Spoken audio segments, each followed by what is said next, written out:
বল, না হলে কিন্তু এখানে সিসি ক্যামেরা আছে।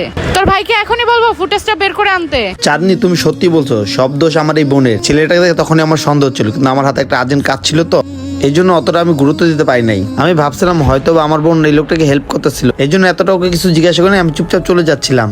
কিন্তু আমার বোন যে এত বড় হয়ে যাবে আর নিজের ডিসিশন নিজে নিবে, এটা কখনো আমি কল্পনা করতে পারি নাই। ময়না, বাবা মা মরে যাওয়ার পর আমি তো দেখাশোনা করতেছি, লেখাপড়ার খরচ চালাচ্ছি, আর আমাকে তুই মিথ্যা বলি, রাস্তাঘাটে তুই এসব করে বেড়াচ্ছিস, আর আমাদের মান সম্মান মাটির সাথে তুই মিশিয়ে দিচ্ছিস। ঠিক আছে, তুই বাসায় চল, তোর এত প্রেম করা শোক না, আজই তোর একটা বিয়ে দিয়ে দিবো, আয়।